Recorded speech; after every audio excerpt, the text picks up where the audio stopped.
제가 서두에서도 말씀드렸습니다만 28살 취업준비생 청년이 극단적 선택을 하는 일이 있었습니다. 이게 지난달에 있었던 일인데 어떤 일인지 한번 손정혜 변호사님, 이 20대 청년이 왜 이렇게 극단적 선택을 한 건가요? 굉장히 안타까운 사건인데요. 지난달 22일 날 네. 친동생과 이제 부모님 집 근처에서 살고 있던 취업 준비생이었습니다. 네. 근데 갑작스러운 사망 소식이 들렸고요. 부모님 입장에서는 굉장히 성실하고 착한 아들로 소문났고 특별하게 이렇게 극단적인 선택을 할 만한 원인들이 없었기 때문에 매우 네. 놀라고 이해할 수가 없는 상황이었는데 그러다가 부모님께서 사망 후에 아들의 휴대전화에서 유서를 한 장 발견하게 됩니다. 그러면 이 28살이면 정말 인생의 전성기를 보내고 있어야 할 청년인데 이 친구에겐 도대체 무슨 일이 있었던 겁니까, 최 교수님? 이게 이유가 뭐냐면요. 네. 이 유서의 내용을 보면 검사에게 걸려온 전화를 한 통 받다가 네. 전화가 끊어졌다는 거예요. 근데 이 끊어진 것 때문에 본인이 처벌받는 것에 대한 두려움이 생긴 거예요. 왜냐하면 이게 보이스피싱 사기단이었거든요. 그러니까 뭐라고 보이스피싱 전화가 발단이 된 그렇죠. 거군요. 그런데 보이스피싱 사기단이 본인이 검사라고 사칭을 한 거예요. 네. 그리고 뭐라고 협박을 하냐면 전화를 끊으면 안 된다. 전화가 끊어지게 되면 당신이 징역형을 살 수도 있고 벌금을 받을 수도 있으니까 배터리 잘 정리해서 가지고 다니면 전화 끊기지 않고 계속 전화 통화하게 해라. 네. 라고 지시를 한 거예요. 그걸 그대로 믿은 거죠, 이 청년은. 그래서 전화를 통화하다가 실수로 끊기게 된 거예요. 네. 그다음부터는 통화가 안 됐는데 그러다 보니까 본인은 처벌받을 것이 두려워서 네. 결국 유서를 쓰고 극단적 선택을 하게 된 것이죠. 네. 검찰 관계자라고, 그러니까 보이스피싱의 상대방에서는 자신을 검찰 관계자라고 설명을 했다고 하는데 그때 어떤 얘기를 했었는지 저희가 준비한 게 있습니다. 한번 들어보시죠.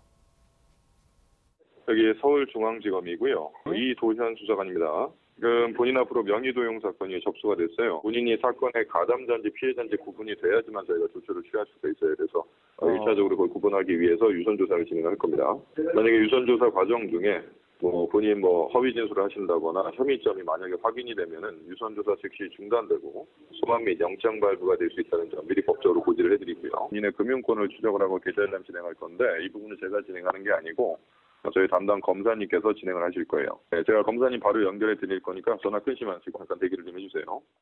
자, 본인 수사 시작하기 전에 담당 검사가 누군지 정도 아셔야 되니까 제 소개 잠깐 할게요. 네, 여기는 그 서울중앙지방검찰청 첨단범죄수사팀의 팀장을 맡고 있는 김민수 검사예요. 담당 검사입니다.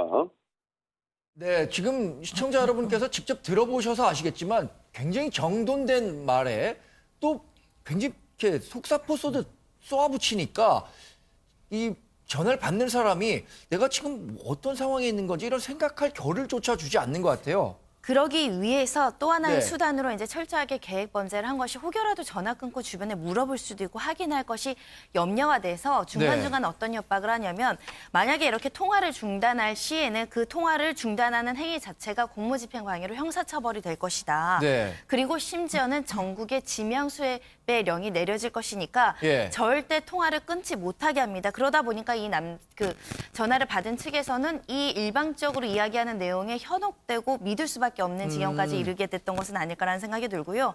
심지어는 이 전화를 통해서 본인이 이제 검사라고 주장하고 있는 상황 아니겠습니까? 돈까지 요구를 합니다.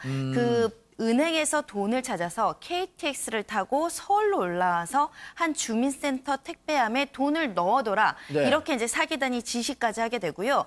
이 과정에서 통화한 시간을 보시면 굉장히 놀랍습니다. 11시간 동안 전화를 끊지 못하게 하고 돈까지 찾아서 또 어디 가져다 두라고 지시까지 내리게 됩니다. 우리 보이스피싱 사기범의 목소리 다시 한번 들어보시죠. 이 사람, 우리가 만약 전화를 받았을 때, 이 사람이 직접 전화를 받았을 때 본인이라면 어떤 생각을 했을까? 참 어려운 질문입니다. 예, 한번 들어보시겠습니다. 배터리 없어가지고 본인 전화 꺼지면 바로 본인 수배고 체포영장 나가면 강제조사되고 2년 이하의 징역이 처벌받잖아요. 자, 본인 현재 지금 배터리 잔량 몇 프로예요? 충전하면서 하세요, 본인. 충전하시면서 조사 받으세요. 제가 지시하는 거 꺼주세요. 모바일 데이터, 와이파이, 위치, 블루투스 다 꺼주세요. 핸드폰 꺼지면 안 된다고 그랬잖아요. 전화 꺼지면 안 돼요. 사건 끝날 때까지. 개인정보 듣는 사람 있으면 안 되잖아요, 본인. 위험할 거 아니에요. 개인정보를 귀 기울여서 들을 만한 사람이 없다, 안전하다 라고 끼는 장소가 되면 그때 전화하게 되고 얘기하는 거예요. 이 전화를 한 보이스피싱 일당에 준비한 게 굉장히 치밀하네요.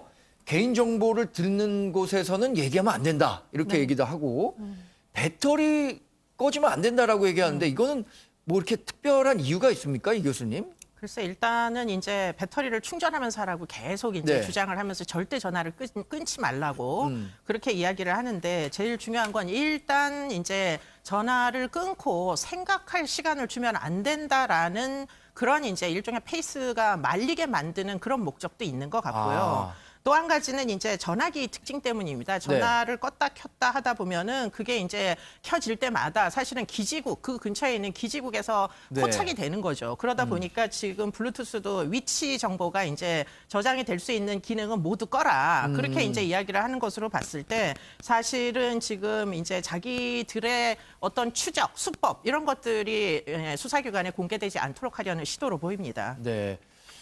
그래서 이 전화를 받은 28살 청년은 430만 원이라는 돈을 인출해서 그 사람에게 전달을 한 거죠, 김기혁 아나운서. 예, 맞습니다. 직접적으로 전달한 것이 아니라 그러니까 네. 이 보이스피싱 사기단이 얘기한 것은 서울에 있는 한 주민센터 이 돈을 갖다 둬라라고 이야기를 했고 이 피해 남성은 그대로 시행을 한 후에 이 모 카페 여의도에 있는 한 카페에 가서 기다려라라고 이 사기단이 이야기를 합니다. 네. 철석같이 이 피해 남성을 믿었기 때문에 네. 그 카페에 가서 기다립니다. 왜냐하면 이 사기단이 그 돈을 수사가 끝나면 다시 돌려주겠다고 이야기를 했거든요. 예. 하지만 기다리는데 이 사기단 절대 오지 않았죠. 그러던 와중에 이 전화가 끊겨버리게 됐고 이 피해 남성은 두려움에 이 사기단에게 다시 여러 번 전화 시도를 하게 됩니다. 네. 왜냐하면은 전화가 끊기면은 2년 이하의 징역에 처할 수 있다 이런 식으로 자꾸 그러니까 위협의 메시지를 준 그렇죠. 거죠. 예, 네. 그걸 줬기 때문에 이 남성은 이제 두려움에 계속했는데 결국에는 그거에 대해서 극단적 선택을 하기까지 믿고 있었던 것 같습니다. 그래서 이 남성의 이제 유서를 제가 한번 살펴볼게요. 굉장히 네. 안타까운 내용인데요. 저는 억울한 피해자입니다. 예. 저는 서울지방검찰청에서 연락받은 금융범죄 공모단 수사를 고의로 방해한 게 아니며 억울하고 선량한 피해자입니다. 제가 통화 중에 전화를 끊어두고 검사님의 3번의 연락을 못 받아서 네. 공무집행 방해죄를 받은 것입니다. 한순간에 저는 공무집행 방해죄로 2년 이하 징역과 3천만 원의 벌금을 내야 하고 공개수배에 등록되게 됐습니다. 라고 유서가 쓰여져 있었습니다. 네. 그리고 마지막이 참 마음이 아픈데 엄마 아빠 미안해요. 그리고 동생아 잘 있어. 나 없는 건 크게 생각하지 마요. 라는 글로 가름을 했습니다. 내용을 우리가 알아갈수록 정말 안타까운 소식인데 그런데 이 청년은 도대체 어떻게 이렇게 보이스피싱 일당의 얘기를 철석같이 믿을 수밖에 없었던 걸까요? 이런 어떤 심리가 있을까요? 글쎄 일단은 사회적 경험이 많은 친구가 아니었던 게 이제 가장 뭐 안타까운 부분으로 보이고요. 예. 더군다나 이제 이 사람이 28살인데 현재 취준생이라는 거잖아요. 네네. 그렇기 때문에 굉장히 절박했을 걸로 보입니다. 금전적으로도 절박하고 처지도 이제 직장을 구해야 되기 때문에 뭐 여기저기 다니면서 굉장히 안타까운 이런 이제 생활들을 하다 보니까 네. 결국에는 나에게 전과가 생기면 안 그래도 취직이 안 되는데 더 그렇죠. 취직이 안 되지 않겠느냐. 가족들에게도 굉장히 부담이 될 거다. 이런 네. 생각이 먼저 앞섰던 것 같고요. 예. 그렇기 때문에 이제 이 보이스피싱 범이 결국은 공무집행 방해죄로 처벌받을 수 있다는 걸 가지고 계속 위협을 하다 보니까 네. 그 부분에 대해 가지고 굉장히 공포심을 느낀 것 같습니다. 그래서 결국은 극단적인 선택을 한 이유가 네. 사실은 결국은 뭐 돈을 송금을 해서 너무 내가 바보 같았구나 하는 자책 때문에 자살을 한 게 아니고요. 문제는 이제 전과가 생겨가지고 결국은 내가 부모님 기대에 맞추지 못해서 마지막 네. 문장이 너무 가슴이 아픈데 공개 수배자로 등록이 되게 돼서 네. 엄마 아빠 미안해요. 동생 뭐 미안하다 그러면서 나 없이 뭐 살 수도 있으니 크게 내 걱정하지 마라. 이렇게 얘기를 했다는 겁니다. 네. 그러니까 지금 이런 부분이 너무 안타까워서 이게 지금 오프라인에서 폭행이나 상해만 인명피해를 내는 게 아니고요. 그렇죠. 온라인에서 유발되는 범죄로 인한 공포심도 얼마든지 인명피해를 낼 수 있다는 점을 인지하시어 지금 이런 온라인 범죄는 정말 엄벌에 처하고 강력하게 수사를 해야 될 걸로 보입니다.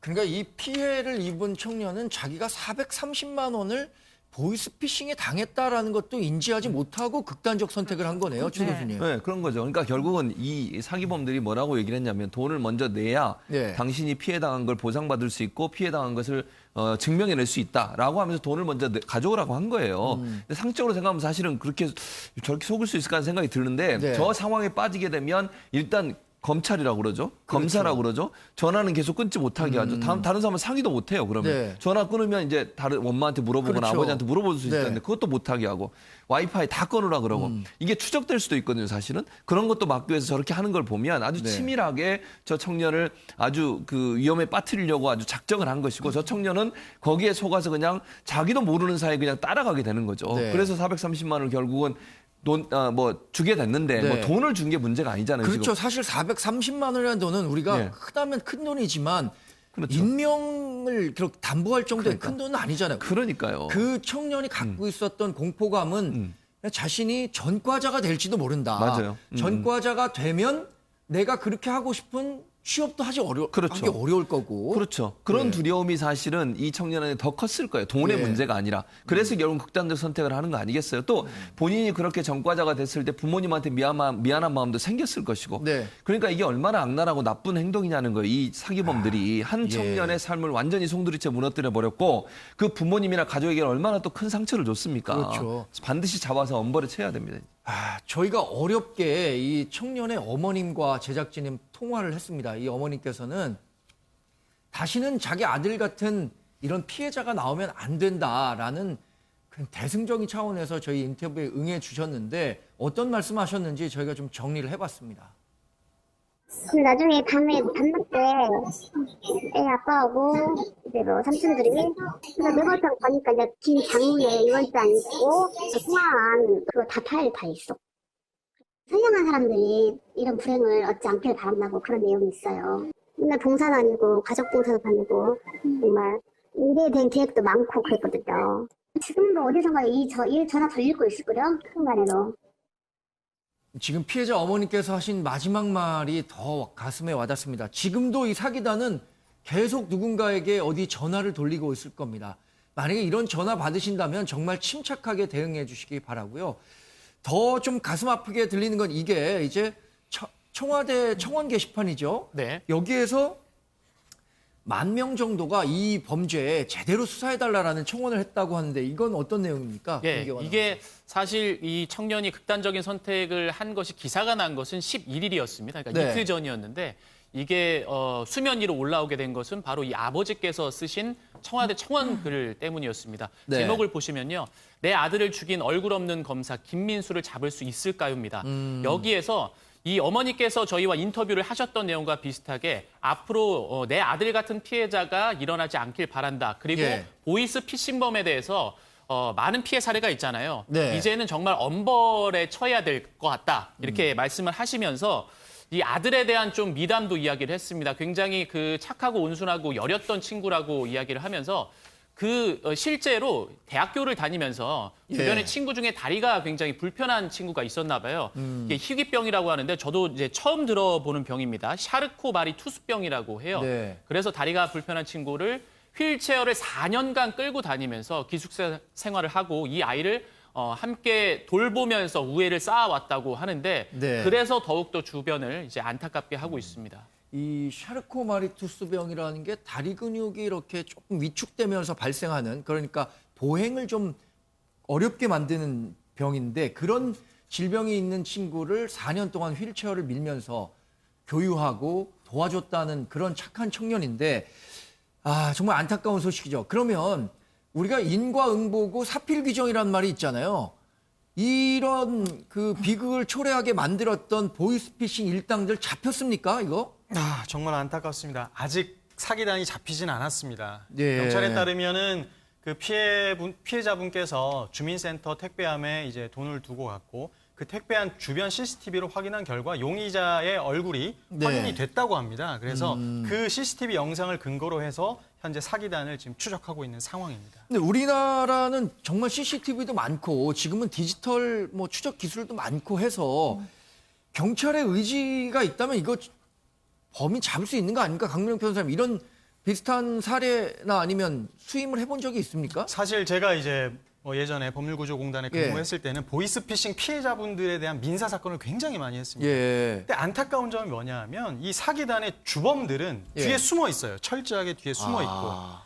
CCTV 영상에 잡히거나 이렇게 현금을 인출하거나 네. 이런 돈을 운반하거나 인출하는 사람들은 용의자들은 굉장히 말단, 네. 그러니까 종범에 해당되는 경우가 또 많다는 것이죠. 그래서 주범들을 찾아서 처벌하기까지는 굉장히 어려운 일단 굉장히 난이도가 높은 또 사건이기도 합니다. 네. 그 점이 더욱더 안타깝지만 어쨌든 경찰의 수사력을 믿어보고 네. 사기단이 다 이렇게 일제히 잡히기를 꼭 정말 기다리겠습니다. 교수님, 이런 그 보이스피싱 사건이 굉장히 많이 일어나고 있잖아요. 네. 이거 뭐 잡기도 어렵다고 했고 주범을 잡기도 어렵다고 했고 그러면 뭐 좀 처벌 수위를 좀 높인다거나 이런 제도적 방안은 없을까요? 처벌 수위를 당연히 높여야 되죠. 그런데 처벌 수위는 제가 알기로는 이미 높은 것으로 알고 있습니다. 근데 문제는 예. 아까 말씀하신 것처럼 주범을 잡아야 되는 거예요. 근데 이런 이제 조직들이 사실은 주범들은 해외에 있을 가능성이 굉장히 높습니다. 네. 그렇기 때문에 결국은 전달자들은 세부 조직은 국내에 있으면서 예. 뭐 돈을 갖다 준 거를 송금을 한다는 식으로 이런 식으로 이제 국내 여러 대포 통장을 통해 가지고 결국은 자금이 마지막으로 전달되는 조직은 해외에 있을 가능성이 굉장히 높아가지고 예. 사실은 경찰에서 사이버 수사대에서 의지를 가지고 국제 공조까지 해야 되는 예. 사건들이기 때문에 정말 이런 사건들이 단순히 일종의 이제 금전만의 문제가 아니라는 데 네. 문제 의식을 가지고 지금 이 안타까운 이제 그 희생을 토대로 해서라도 정말 의지를 가지고 끝까지 추적해서 주범들에게 엄벌을 내릴 수 있도록 국제 공조라도 해야 되는 사건으로 보입니다. 저도 금융감독원 출입할 때 이 보이스피싱 피해와 관련한 사례자들을 인터뷰도 하고 이랬는데 우리가 보기에 저런 사람이 왜 보이스피싱에 그렇게 쉽게 넘어갔을까라고 생각이 들지만 그게 막상 자신의 문제가 됐을 때는 쉽게 이 문제를 냉철하게 보기가 어려운가 봐요. 강명 변호사님은 이런 사건 많이 다루셨다고 했는데 그러면 전화를 받는 이런 잠재적인 피해자분들은 어떻게 대응해야 됩니까? 참 어려운 문제이기도 합니다. 예. 정말 신기하게도 제가 법무관 시절에 예. 서울 고등검찰청에서 근무하는데 거기도 보이스피싱 전화가 온 적이 있어요. 아. 그러니까 무작위로 정말 옵니다. 네. 근데 순간적으로 이제 당황하게 되실 텐데 한 타임만 한번 좀 숨을 가다듬으시고 네. 생각을 해보시면 충분히 주위에 정말 가족이나 지인에게 한 사람이라도 조언을 구하면 충분히 대응하실 수 있을 겁니다. 아마 정말 순간적인 차이거든요. 네, 보이스피싱 했던 사람들이 전화 끊으면 안 된다라고 얘기한 게 바로 그런 생각할 시간을 주지 않기 위해서일 것 같은데 전화를 끊는다고 해서 검찰이나 그 어떤 금융기관, 검찰기관도 그 사람을 전과자로 만들거나 그러지 못합니다. 그러니까 전화 받으시는 분들이 한 번만 조금 더 시간을 갖고 침착하게 생각할 수 있는 그런 지혜를 가져야 할 거라는 생각이 듭니다. 너무 가슴 아픈 소식이지만 이 가슴 아픈 소식이 우리 모두에게 주는 교훈도 잊지 말아야겠습니다.